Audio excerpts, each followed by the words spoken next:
Hello, Ira. Oh God, nobody can hear me.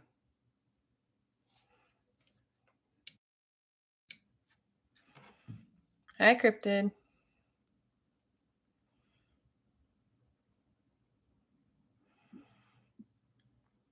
I'm about to get super annoyed.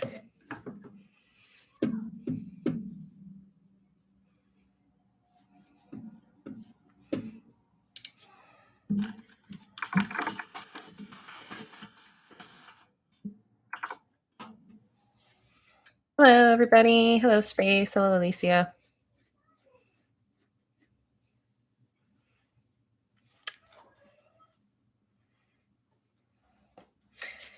Yep, it is a wonderful new Levi shirt that I found at a toy store of all places. Okay, good. Oh, I'm sorry to hear that, Cryptid.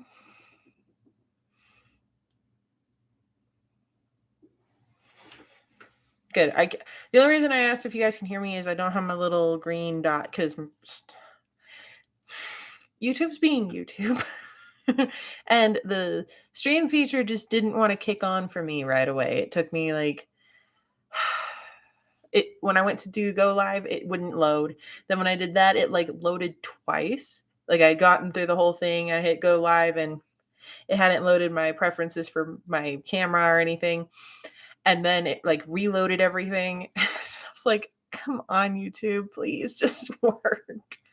Like I have a backup. I would use my laptop, but I just wanted it to work. I hate it when it doesn't work. I hate when what you're trying to do on one system or whatever doesn't work. So yeah, I get stubborn and I just have to try to make it work. Yeah, that's why. You shouldn't ditch your friend, Space.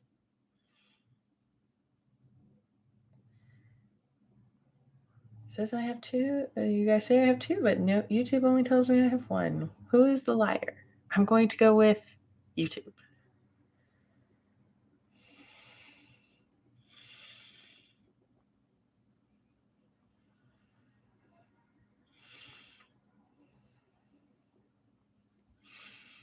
Thank you guys. I'm glad you like the shirt. I think it's absolutely amazing.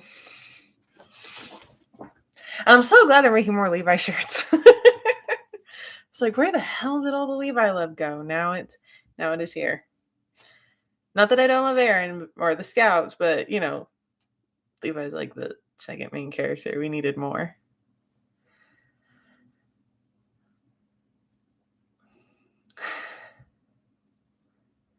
Oh, my family's doing good, Alicia. My family's doing very well. Your friend's getting too hectic, Space. Is that what you mean?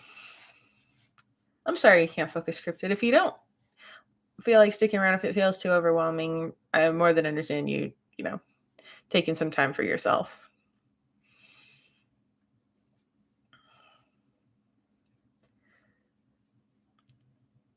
Well, thank you, Alicia. Yeah. I mean, we discussed doing it. I'm like, let's go ahead and start this. This will be great. And so I did it. I'm like, yep, this is gonna be fun.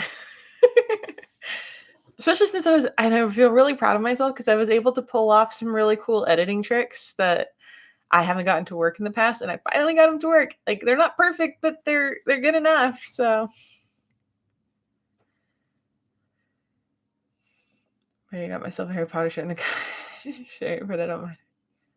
Oh yeah, like I swear to God, most of the like anime shirts are made for men, or at least guys or whatever, because I never see them really in the women's section. So I just go buy them. That's where I found my other Levi shirt, the black one. I found it in the men's section in Target. And then I just found this in a random toy store in town. I was like, really? Of all places here? And they don't have it over at like the other store that caters to pop culture and stuff. No, random ass toy store. Proud Slytherin, same. Okay, Space. I'm a Slytherin. I think you have to pick one or the other era. I don't think they have hybrid. They have hybrid houses yet. Lacey, the reaction. I'm glad you enjoyed that. I was like, how would he react in this? He probably wouldn't have any really true outward expression except just utter frustration. I still think my favorite moment is just Hanji standing there watching as Aaron reveals himself to Levi. I think that part was just it was good because I could actually see that happening. Slither door. I like it.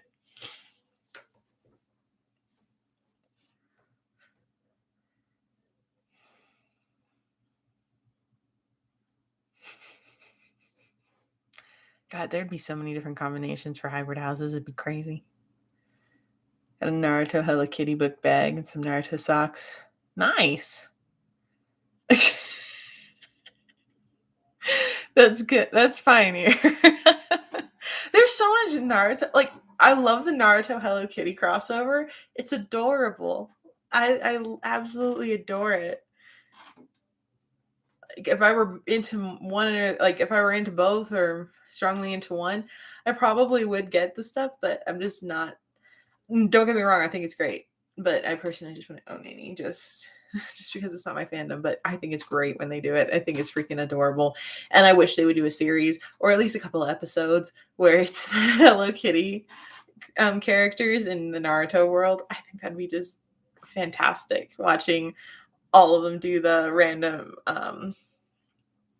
uh oh god, I don't even know what it's called, but the hand signs and stuff with their little paws. I think that would be freaking cute.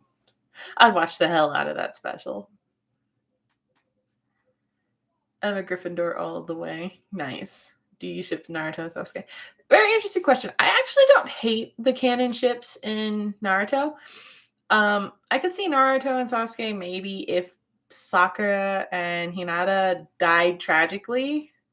That's the only way I could see it. Because the people they're with, I mean, Sakura is annoying, but she does seem to do well for Sasuke, and Hinata was just dead set on our. It's the one time the childhood friend got their victory. they got the protagonist. The one time the childhood friend actually came through. I don't count Sakura as a childhood friend because they were kind of forced to be together, but Hinata just was always Naruto the whole time. Not obsessive and creepy. She was very sweet. She was very helpful. She wanted to make herself stronger and better, not just for Naruto, but for herself. And she took inspiration from him. It's like, you are perfect and I love you. And I'm so glad you got your happy ending. I hate that they don't let you have more time in the show, but in the sequel, but you were just amazing in the original series. I love Hinata. How was long and short at the same time. It honestly crept up on me what day it was. I'm like, oh my god, it's already the 10th of December and we've got 15 days till Christmas and I have no decorations up or anything. And I'm slowly losing my mind. And I've only made one video and I have a bunch of others waiting to be edited. And I haven't finished any chapters and a bunch of other stuff. So it was long in the fact that work just sucked the life out of me. And then it was short in the fact that I realized I had nothing done, like really nothing done for any of my platforms.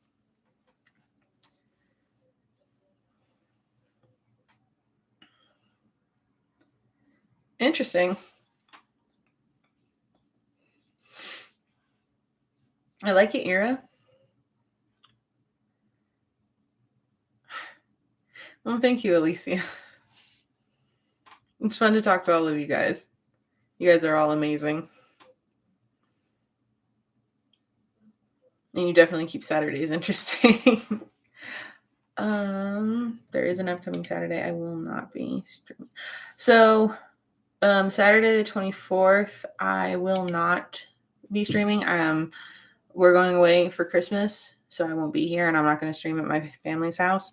That would just be rude. So that there definitely won't be a stream that week. Let me check something else. And then time dependent, there may or may not be one on the 17th. I'll let you guys know. We're supposed to have friends over for D&D. Well, my husband and his friends are doing D&D, and I'm going to watch. Because it's not my thing. I like the idea of D&D. I I don't think I have the patience for it. And it's nothing against the DM or anything. I think it's just a personal thing with me. I like listening to the stories more than being part of it because it takes so long. And then I have to deal with people. And I don't like to deal with people if I don't really have to.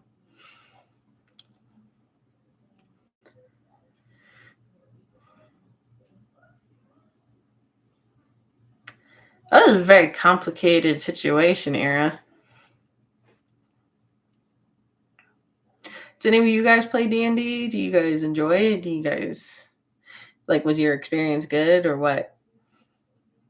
Because I hear mixed things from people when I've asked that question. Like my husband, he has great D&D experiences. He had one group for like 5 years. They did an awesome job.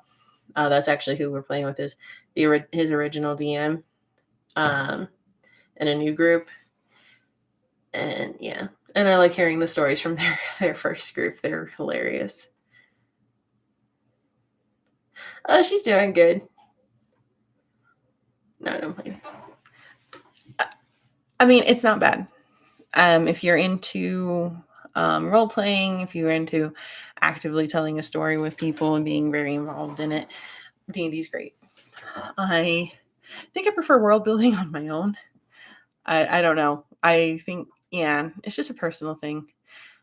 Like I can play Dragon Age all day and night, no problem. Absolutely love the story. But then if I'm forced to like role play and act out something, I'm like, as much as I do it for YouTube, I do it by myself where nobody can see, and I don't feel pressured to be a certain way or act a certain way or I don't know. There's just, I don't know, something about the improv and everything. And then the last, like the couple times we played, there was this one person that,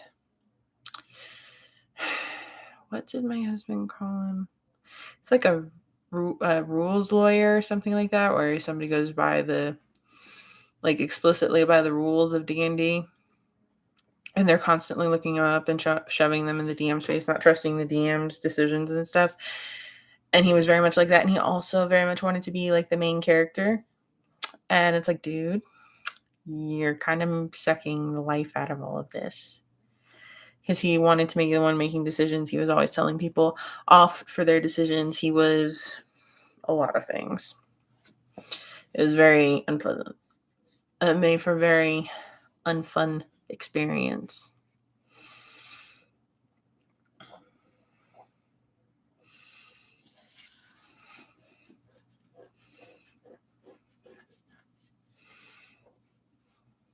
Interesting era. I like it. You play with Cards Against Muggles? That's a very interesting card game. I don't think I've heard of that one. Cards Against Muggles. I love Cards Against Humanity. Just semi on off topic, but Cards Against Humanity is hilarious, especially if you get the right group. I love it. My favorite part is you'll have somebody that puts a card down that is absolutely bonkers in like the best way. And then everybody is sitting there trying to figure out who it was. And then when it's revealed who it was, you look at them with this new, through like a new lens, because that was just so unexpected of them. You didn't think they had it in them, and they do. And you're like, I like you a lot more now. We understand each other at some kind of a weird humor level. It also happens if you play Jackbox Party Box, something like that, whatever the name is. It's that party box thing that you can play on like Switch, Xbox, and PlayStation, respectively.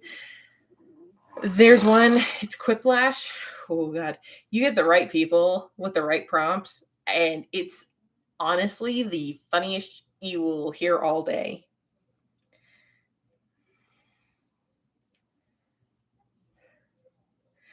So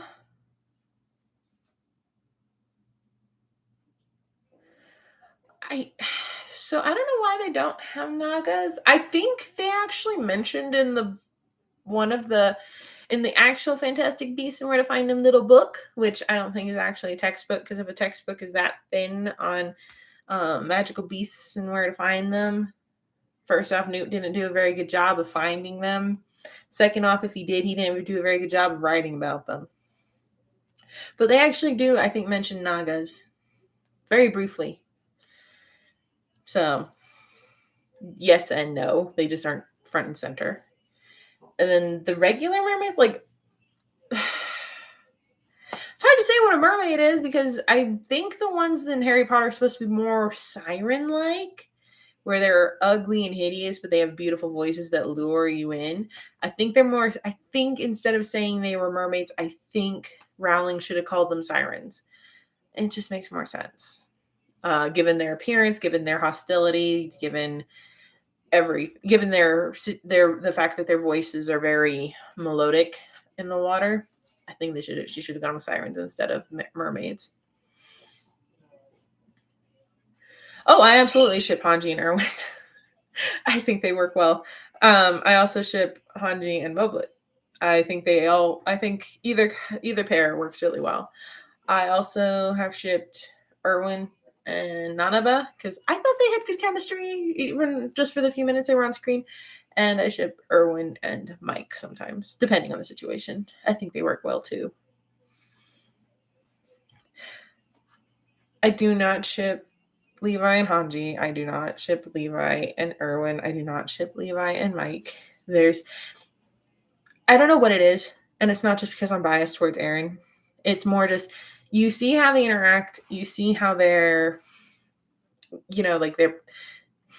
how they stand with each other, like their level. Like Erwin is definitely very at the top, he's a certain way, he does things a certain way, and he has a certain moral compass that he staunchly follows.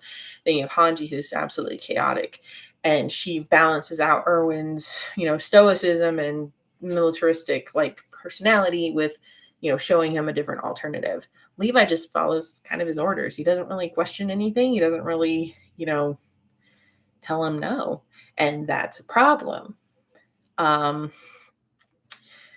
Hanji and Levi, there's also a dynamic there that works better as partners. They like balance each other well, but in a romantic situation, I don't think it would work out as well. I think they would more just not necessarily like cancel each other out, but they overwhelm each other. Like if Levi's too Stonewall's too much, Hanji gets way too chaotic, and if Levi gives anything to Hanji, she takes it and runs a mile with it. It doesn't balance out well. And then it just seems weird to ship Mike with Levi. That just seems so weird to me. Like I don't hate anybody who does. It's just like they didn't really spend any time together, and what they did, it was just like no. And me personally, like I never saw Levi as like Erwin's right hand. I saw him as his dog. Like Levi was sent to do his bidding. Mike was his right hand. I have a feeling if Mike had lived and Erwin had, died, Mike would have taken over the Survey Corps. I feel like that's where it was supposed to go, not to Hanji. I feel like Hanji was third in line for that. I think it went Erwin, Mike, Hanji, then Levi, maybe as like a last resort. Like everybody else is dead, and Levi's the only one who can lead this shit.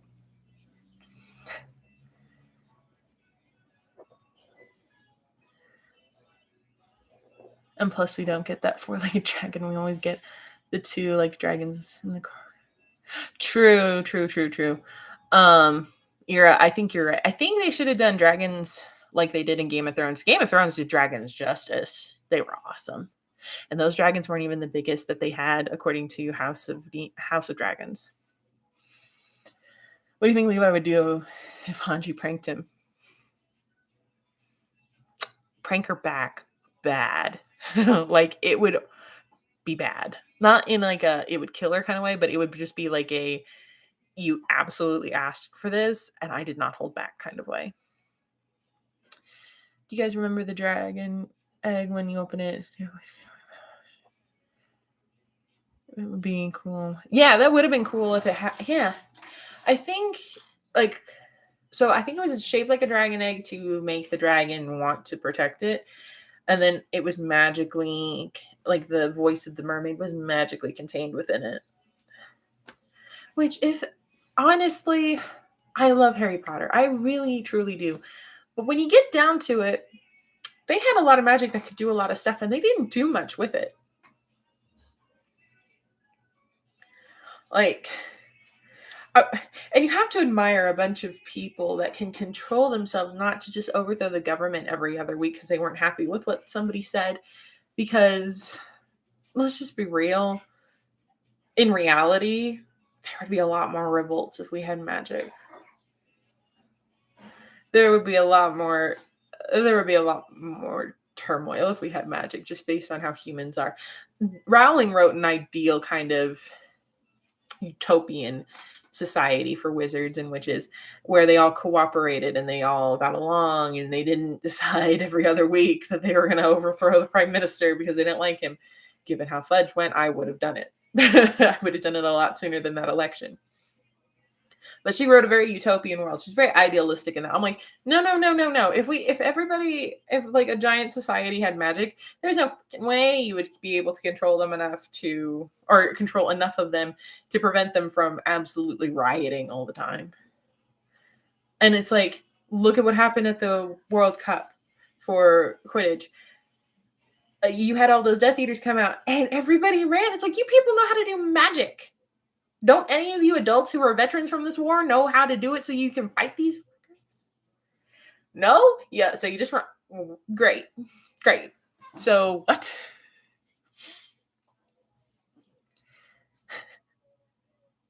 No, you're good, Angelica. We're just talking Harry Potter and my feelings on the shortcomings of the world. I don't know. I feel like she made it more dramatic than it should have been in a way. Like, she took away magic when people should have used magic, and people used magic when they really didn't need to, kind of way. It was kind of dumb. Like, I appreciate her trying to create the tension, but it's like, your problem could easily be solved by magic. You have magic. This, in freaking Fantastic Beasts, this chick literally waved her wand and made an apple pie midair. Like, it was cooked and everything. So you're telling me that you have to handwrite with a quill on parchment your homework when you can't cast a spell and it all magically appears? You can't cast a spell and it writes? You can't cast a spell and you get a pen? No. I'd be transfiguring my freaking quill into a pen in a heartbeat, because God forbid I actually use a freaking quill. That's insane, because then you still have to sharpen it like in the old days and dip it in ink. No. Like, it's probably just for the aesthetic at that point. Just like in Percy Jackson, when they don't pick the celestial bronze gun, they pick the knife because it looks better. Like, no, don't cheap out. Just pick the weapon that'll actually work. Like, bring a gun to a sword fight.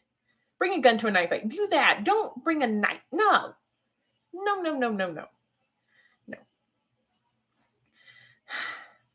Again, don't get me wrong, I like Harry Potter, but why were they so backwards in a way? Like, they wanted to modernize and they wanted to kind of coexist with muggles in a way, but they absolutely refused to wear anything but robes, old tiny kind of robes.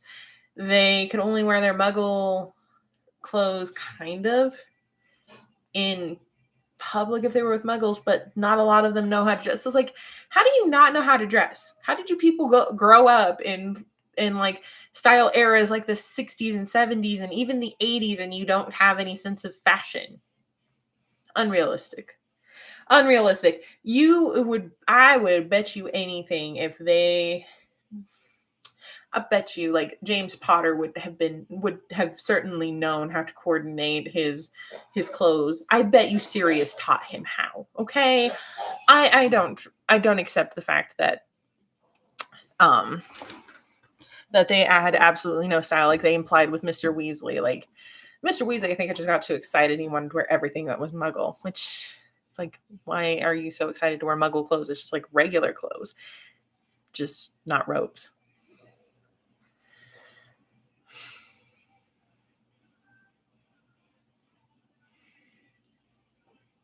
We'll never see like regular dragons. Yep. Mm-hmm. So speaking of Harry Potter, nice. I absolutely loved it. You're going to enjoy it immensely. It is so much fun, and they finally got the interactive pieces working, so you're gonna have a great time, Angelica.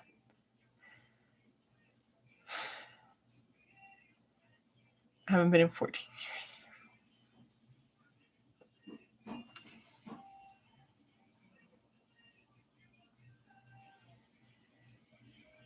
Holy crap, how old was I?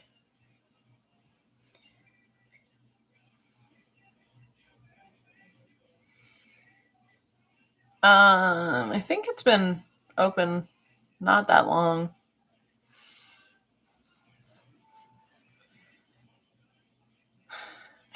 Thanks, Ira.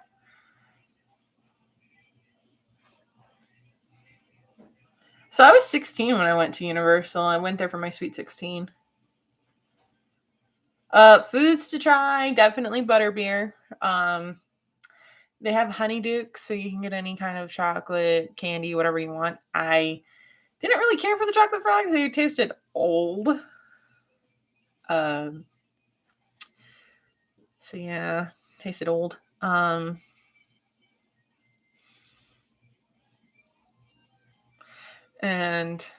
yeah, no, I don't. I mean, if you can tell they're fresh, then eat them. But no.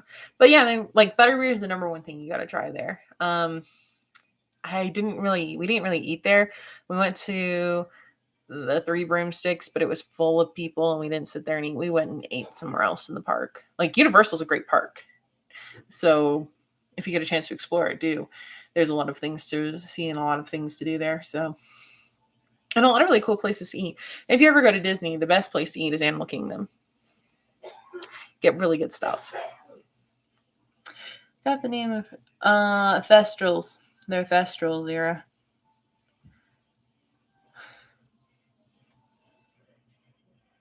Yeah, so I don't remember how. I think she explained it as they had to have the memory of it. I'm like, Harry clearly had a memory of what happened to his parents. Like, it's very implied that he remembered enough to know that something bad happened to them. So I'm like, he probably should have seen a Thestral from the time he was 11 on, but you know, they don't like to. She didn't like to stay consistent in a lot of her rules for her own lore.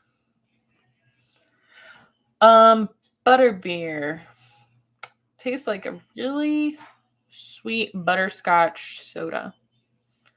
And when I say sweet, I mean like tooth-achingly sweet. They did a good job. It's very good, but when I tried it, the foam alone was enough to make you go, "Oh, this might be a mistake if I have more than one." Because it is a very sweet drink. It's very tasty, but very sweet.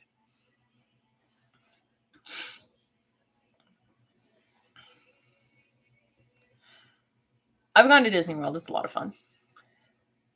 No, Three Broomsticks is a restaurant. It's a bar. It's a fully functioning restaurant and bar. No ride, nothing like that. It's a fully functioning bar.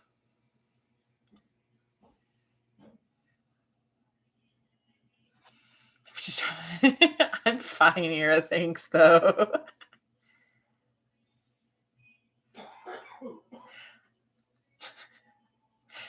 Yeah, no, and yeah, it's just your taste buds will be very much be overwhelmed with just how sweet it is. So be prepared that you might need something savory to wash it down with. So because drinking that stuff on its own, I think I drank two because we got the commemorative tankards that you could buy. I drank two of them because my siblings couldn't finish it. No, I did not drink the third one. We poured that out because there wasn't really much left. But I drank two, and I was like, I'm full. I'm not eating anything. My stomach hurts. And let me tell you, going on the Hogwarts ride, a little tricky because I was still full from Butterbeer, and I'm like, am I gonna be okay? But the hour-long wait kind of helped. Kind of helped everything die down.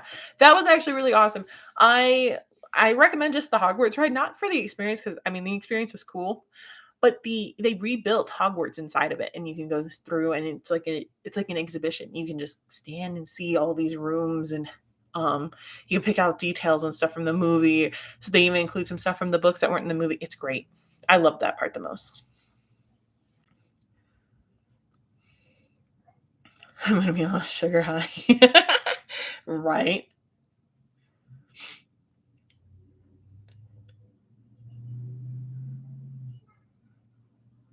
So on Harry's dad's on James's side, he actually had living parents.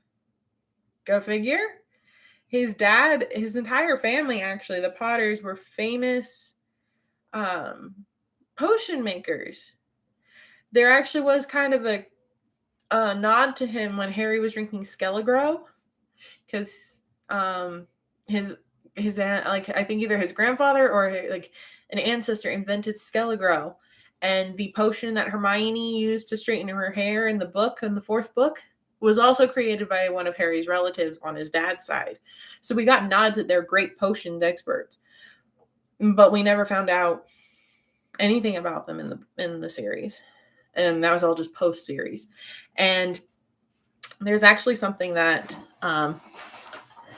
I adore, like this idea I adore, is Snape was not the one who wrote those.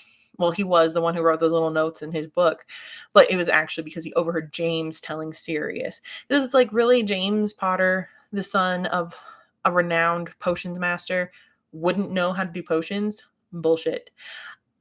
I think where you got all those little notes in Half-Blood Prince in the book, in that little potions book Harry had, I think those were all from Snape eavesdropping on James, because he was probably like telling Sirius or telling somebody how to fix their potion, and he just overheard them. I like that idea a lot more than Snape being good at potions. Like, yeah, Snape was good at potions, but he didn't seem to respect the art as much as he did Defense Against the Dark Arts. So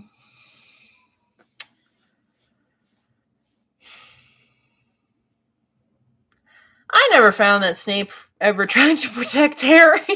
I always felt like he wanted to shove him in front of a bus and see what happens. Not much about the books, but I've seen all the movies. If you ever have the time, read the books. They're like, it's a decent read. You get more details and stuff.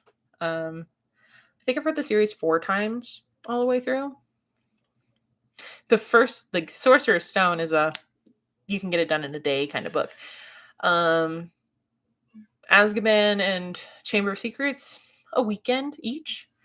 The 4th book's going to take you some time, and so will the 5th through 7th. So, I mean, depending on how fast of a reader you are. But Sorcerer's Stone, you can be done within hours. Literally, I've timed it. It's 18 chapters, and it's done. And that's why I think they were able to get so much detail from the first book into the first Harry Potter movies, because it was so short. They could just be like, okay, well, let's pick out the important parts. Okay, now let's pick out some cool plot ideas. Let's pick out some really cool, like, lore pieces, and they could fit it all together really easily. But it's as she got longer in the books that it got a little more complicated to pick and choose what to put into the movies.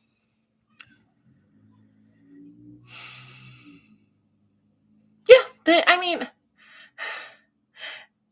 I will always gripe and groan about the 6th movie. Freaking Half-Blood Prince sucked as a movie. I was beyond pissed about that one. Oh, she's just squawking at her dad. I think he's washing dishes, and I think he's like flicking water at her to make her laugh because she thinks it's funny.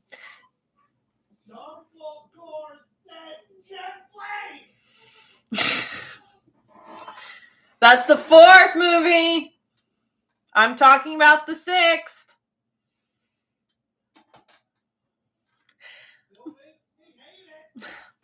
So if you read the book, so if you read Goblet of Fire, there's when Harry's name is called, and they all go back to discuss it.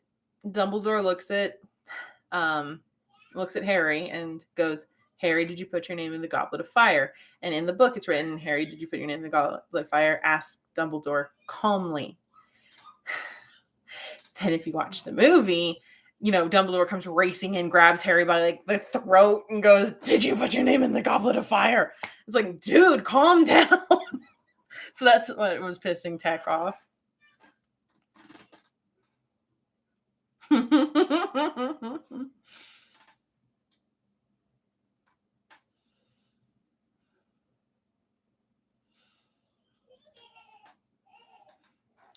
Oh, that's cool, Era. I haven't watched many of the Fantastic Beasts, so I don't know. I don't know about it. I know that Snape's mother's maiden name was Prince, and he ended up. I think it's kind of cool that all of the main, like, at least the people that were part of the plot devices were half half Muggle, um half wizard or whatever. Like Voldemort, his father was a Muggle and his mother was a witch. Snape, same thing. Harry, I'm going 50-50 on that because Lily was Muggle born, but she still was a witch. So technically, Harry might be like maybe pure. I don't know. I know he's not technically. I know he's technically seen as half, but I'm like, is he really? Because his mother was a witch. You would all still claim if she was a witch. And a big plot problem is the fact that Harry's family, his dad's side's family, is a huge pure-blooded family that's not included in that group for whatever reason. I think it was Rowling forgot that Harry's dad was pure blood all the way back however many generations, and she just went, oh, I forgot about that. I forgot that I only said there were 7 pure blood families, and now I have this one over here that I didn't really think about. I'm sorry. You're right. To tell you the truth, you remind me of Luke. Oh, how so, Alicia? Yep, you're very, very true. No, you're kidding, Angelica. Yeah, Hermione was a weird one. Like, J.K. Rowling even had to go so far as to put her pronunciation into one of the books as to how to say Hermione's name, as if we hadn't been watching the movies. I don't know. I think it's half and half, like half and half, like half Muggle, half. Yeah, I think she ended up being half. Like they would consider her half, maybe. And what's funny is they keep calling them Muggleborns. It's like the magic just didn't manifest out of nowhere. They've even implied that there had to have been a magical relative somewhere. The magic just was more or less manifesting in a stronger, more attuned child. So I think Lily probably had somebody in her family who was magical, or several people that were magical, and just kind of got diluted until her. Because I'm pretty sure. And it's like you will develop these magical powers at 11. No, you fucking don't. Because they showed children like Lily and Severus and Harry, at least in the books, being able to do magic before 11. It's like, we must teach you how to control at 11. No, you need to teach it before 11 because these kids, they can do magic without a wand. How chaotic is that? How uncontrollable is that? Like Lily could make a flower in the palm of her hand bloom and move. And you're telling me that they can only be controlled at the age of 11? Well, from the age of like whenever it manifests to 10 to 11, you better be doing like the most chaotic shit possible because you're not going to get another chance. I don't know. I just felt that was really stupid. Like you can show they can do a lot of magic before 11, but they can only control it at 11. Like, why don't you educate them sooner than that?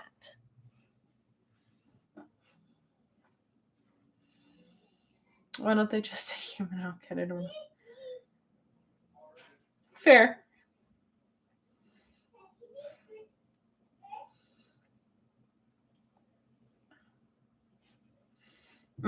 That's fair, Yara. Thanks, Alicia. Mommy. What? Can you open that door? No. Please. No. Please. No. Please. No.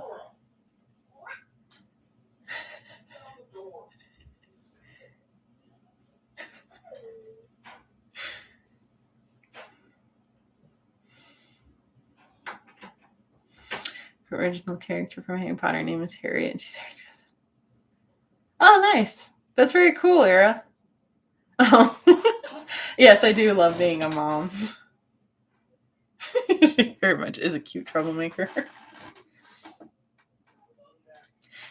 She said, "Yeah." My mom says she sounds like an axe and looks like a pixie. I'm like, yeah, or an imp. Oh, I love that era. What if P.T. Barnum was a wizard, or just very convincing muggle? By the way, can I just say that it's very stupid that they had the Americans go, well, he's a nomad, and they were absolutely like like the whole segregation thing of keeping wizards and muggles apart was worse. I'm like, excuse the out of me, but um I'm pretty sure England was doing the same, so don't try to make England look any better. Because I'm pretty sure that that all of the that all the muggles don't know that wizards exist either. I don't know. There's something very off-putting about the way that they were having the Americans handle muggles versus the Brits at the time. I'm like, no, y'all treating them the same. Don't act like one is worse than the other. I know y'all are trying to make it seem like the British, whatever they wanted to call themselves, British Council of Wizards or whatever, the Wizigamont, whatever they wanted to call it, was better than whatever they had in America. No, no, no, no, no, no. They were all bad in their way of wanting just everybody to stay apart. I don't know. I found that very off-putting. Oh, hello, Lucy. Good to see you.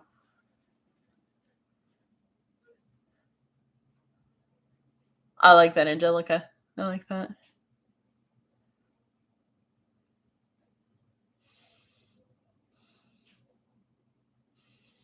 Very cool here. I like it. You sound American when you're angry. Oh, God, Alicia, that's funny.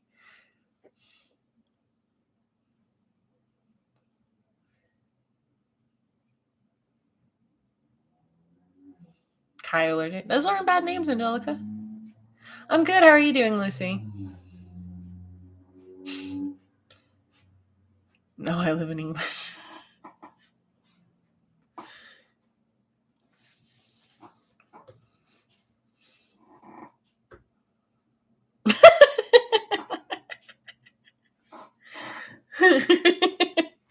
I have other friends that live in England, and I can't confirm it rains a lot. My one friend she's always like, "Oh, for the love of God, it's raining, and all I want to do is hibernate." And I'm like, "Same, same."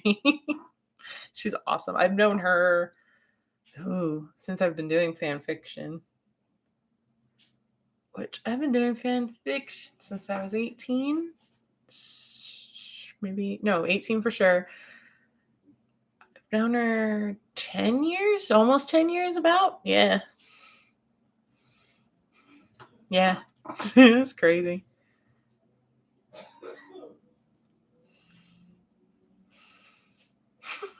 Nice, Angelica. Thank you, Lucy.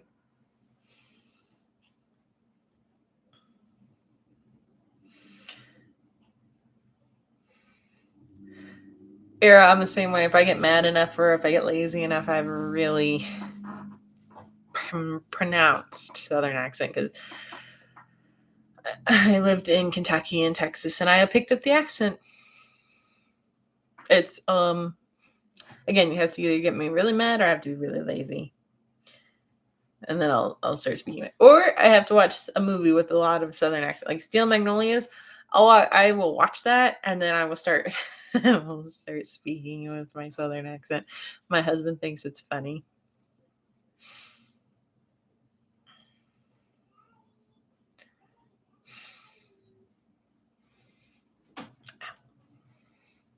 That hurt. Very good questions, guys.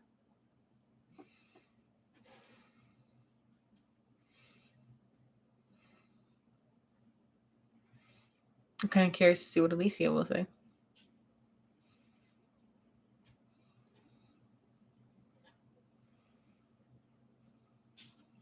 England FAQ with with Alicia.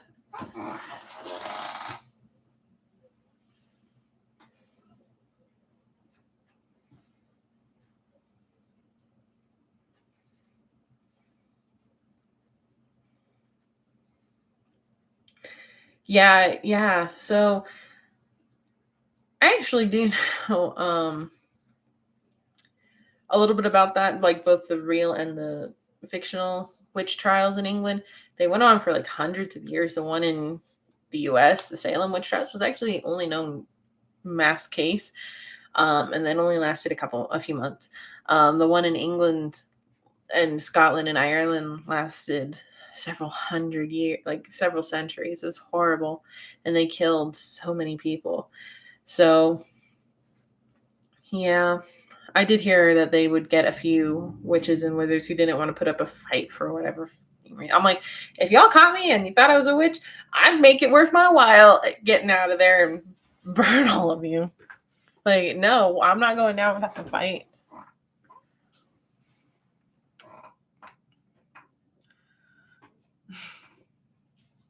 Awesome, Lucy. I have had a moon pie. They're very good. The only one I've ever seen is a chocolate one. I didn't know they made anything else.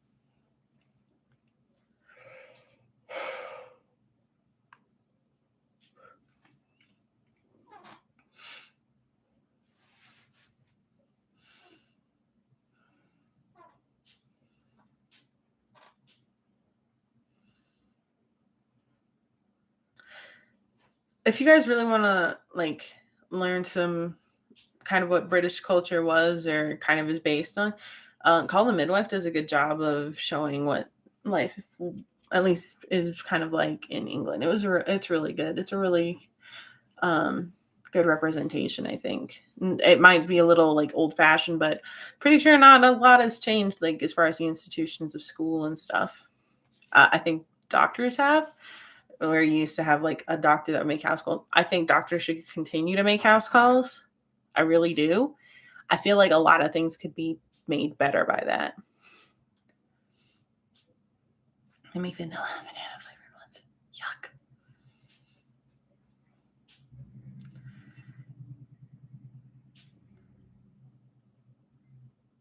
Oh yeah. Thanksgiving is 100% American. Um, and the reason, and it didn't actually happen it really didn't happen in like November ish, because it was actually a feast of Thanksgiving for um, the pilgrims to the natives for getting them through the winter. I think it was held more after it because they helped them with their harvest and everything, got a lot of them through the winter. Because back then, those first colonies, they all usually died in the winter because they didn't have enough help or they weren't prepared well enough. Um, so they would like when Plymouth actually survived, they were so thankful that they had the Feast of Thanksgiving, and it actually went on for a week.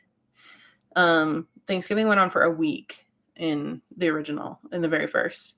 And then the way we have Thanksgiving as it is now is because of a letter writing campaign in the 1800s by this woman who wrote Abraham Lincoln, explaining the important significance of having Thanksgiving as a point of morale and a point of everybody coming together to being thankful for our country and stuff. So that's how we have Thanksgiving as it is today.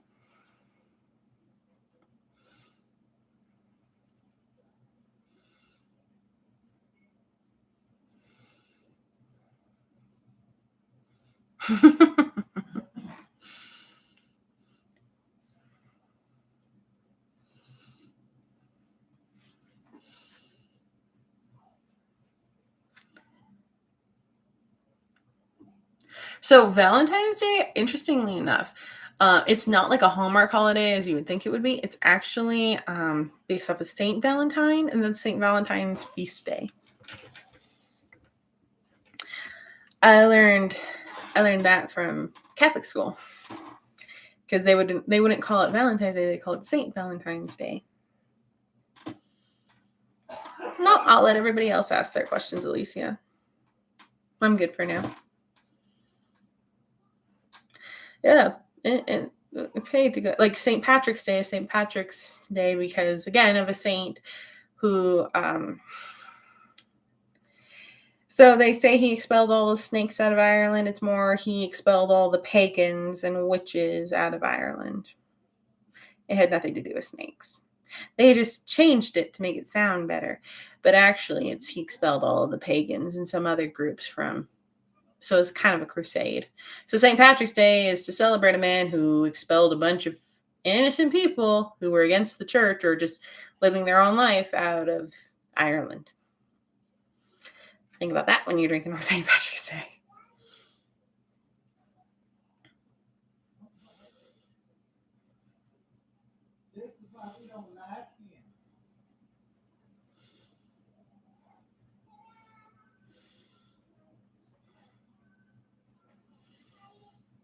Mm-hmm. So when I went to school in Canada, Alicia, that's kind of how everything was too. We had everybody that was in kindergarten through eighth grade was in one school. And then you had your high school, which was ninth through 12th grade. And then after that, you could go to college or university. There were in Canada, it's two different things. College is like a technical school. Like you go there to specialize in like being an electrician, a plumber, a hairstylist, something like that. It's kind of like a trade school in the US. That's college there. And then university is where you go get your big degree.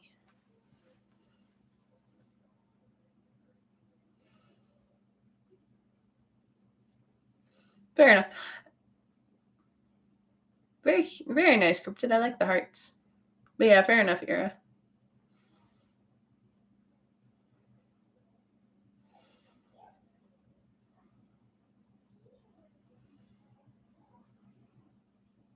I don't have Insta, Lucy. Sorry.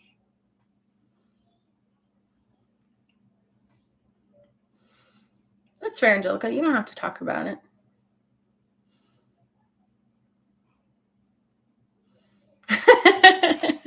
And always look both ways before you cross because a lot of American kids get, well, at least when my mom and dad were over there, they get hit because they don't look in the right direction for where cars are coming from. They look in the opposite direction. So always look both ways just to be sure.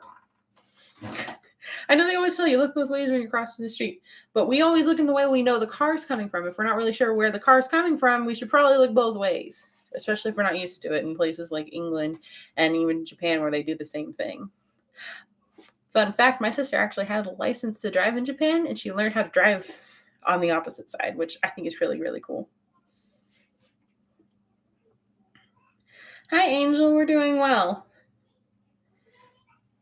And we're actually just gonna wrap up because Tech has a stream scheduled right now. I'm kind of cutting into his time, so I wanted to just thank all of you for coming this week. I really enjoyed it. I hope you all have a great night, a great week, and I will see you next Saturday, hopefully. Again, I will let you know, but bye bye, everybody.